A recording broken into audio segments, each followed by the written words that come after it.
سلام البنات، واش راكم؟ واش حوالكم؟ ان شاء الله لا فيديو تاعي تلقاكم كامل بخير. جيتكم اليوم بالوصفه تاع مشوك الباي. هذا الكاطو اللي داير حاله هاد الايامات. بون مكوناته ماشي بسيطه. بالمناسبه تفكرت واحد الكومونتير تاع واحد الاخت لا فيديو اللي جازت ضحكتني كي قالت لي اول مره نشوف وحدات يعني تقول باللي المكونات ماشي بسيطه. حقيقه ما نكذبوش على رواحنا، يعني الجوز واللوز ما مش في متناول كامل الناس، بصح كاين يعني ناس اللي تقدر لها.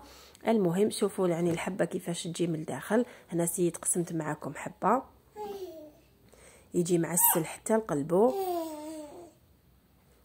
كنت درت معاه كانت عندي كوموند تاني وحده اخرى تاع هذا المخبز اللي درته بهذا الشكل وهذا اللون، وهادو هما. وكان عندي تاج العروسه تاني كانت كوموند تاع سوت نص.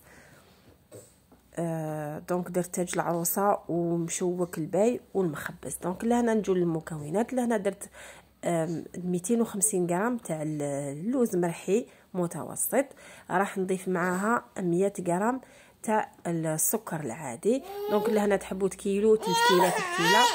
انا نعطيكم المقادير المضبوطه. لهنا داروا لي 11 حبه. دونك قلت لكم 250 غرام تاع اللوز مع 100 غرام تاع السكر عادي. ولا هنا البيستاش نورمالمون استعملت 60 غرام تاع البيستاش مع 30 غرام هكذاك تاع السكر. ولهنا عندي البيستاش يعني كي كنت رحيته كنت نحيت هذاك الخشين باش نشوك به، وهذاك الرطب اللي حبط لي اللي راح نديرو في لافاغس.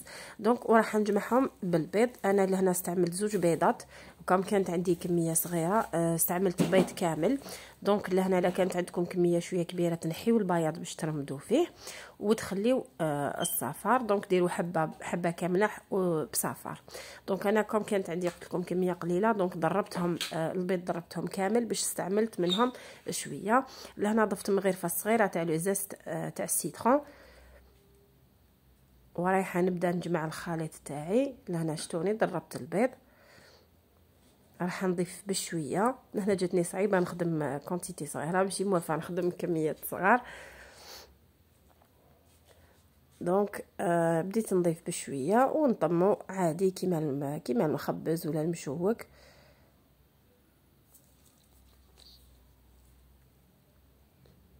فوالا سيت يعني محرتو شويه بيديا باش يعاون السكر يذوب. فوالا وحطيته دو كوتي. هنا غطيته بساشي وحطيته دو كوتي. لهنا نفس الطريقه بالنسبه للبيستاش. دونك ضفت له السكر ورايحه نطمو راح نطمو بالبيض عادي. كيف نضيف بشويه باش ما يجراليش.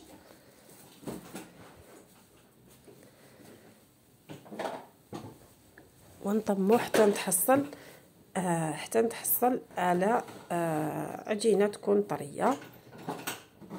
هنا خليتهم ارتاحوا تقريبا واحد 3 سوايع، ولا نتوما اللي قدرتوا خلوهم يباتوا. هنا وزنت اللوز 30 غرام وراني نوزن في البيستاش 12 غرام. انا نحب الحبه تجي شويه كبيره، كاين يوزن 25. دونك كل واحد وكيفاش يحب. بعدها راح نجي نشكل المشوك تاعي. دونك نحل هذيك لاباط تاع اللوز وندير فيها هذيك لابول تاع البيستاش ونغلق عليها مليح، ما نخليش الهواء يدخل فيها. لهنا كان عندي بياض البيض ضربته شويه، راح نرمدو فيه وراح نرمدو في داك البيستاش اللي قلت لكم خليته شويه حرش. بهذه الطريقه نرمدو كامل في البيستاش. انا شوفوا انا طيبتهم ديريكتومون، ما نستعملش انا مشوك اصلا، ما نطيبوش في لي كيسات. دونك دائما ندير بابي كويسون ولا هاد الطابي تاع السيليكون. دونك من اللي تحب طيبو في لي كيسات طيبو، انا ما عنديش مشكله، يعني الشكل تاعو ما يفسدش وما يصرالو والو. المهم لما طيبتوش في لي كيسات دائما نديرو بابي كويسون ولا سيليكون. جامي ما نحطو الحلوه تاع اللوز اللي ماشي فيهاش العجين ما نحطوهاش ديريكتومون في السنيوه باسكو تلصق لنا.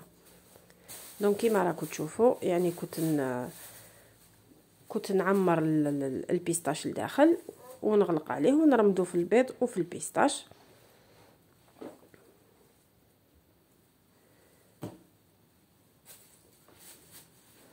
بهذه الطريقه. المهم حتى كملتهم كامل. لهنا كنت شعلت الفوق تاعي على 180 درجه، نطيبو عادي يعني كيما نطيبو المخبز حوالي 10 دقائق. لهنا كان شويه فتو شويه طياب، تحمر لي شويه من الفوق. انا ما كنتش حابه نحمرو مي يعني ليجيرمون خطفته لي هكا شويه النار. فوالا لهنا بعد ما طيبته ديريكتومون هو سخون، كنت ضفت له واحد المغرفه تاع العسل. كيما نعرفوا المشوك يعني المشوك الاصلي ما يتعسلش، مي هذا راهو يتعسل يعني مغرفه صغيره من الفوق تاع العسل.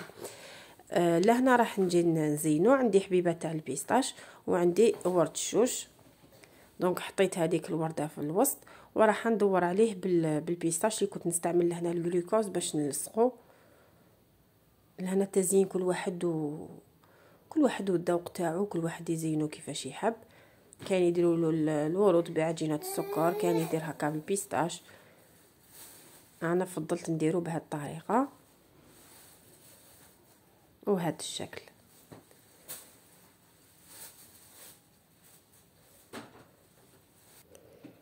فوالا حتى نكملهم كامل. بالمناسبه حبيت برك نقول بلي راني نشد في لي كوموند تاع العيد الكبير، دونك لا ليست راهي مفتوحه، القائمه راهي مفتوحه تاع لي كوموند. لا ليست تاع لي غاتو اللي راح يكونوا ديسپونيبل راني حاطتهم في لاباج تاعي فيسبوك، راح نخلي لكم الرابط في صندوق الوصف. هكا اللي مهتمه تبعت لي. وهذا هو الشكل النهائي تاع المشوك تاعنا. ان شاء الله تكون عجبتكم الوصفه، وان شاء الله تكونوا استفدتوا. ما بقى عليا غير نقول لكم الملتقى في فيديو اخر. تهلاو في روحكم بزاف. سلام.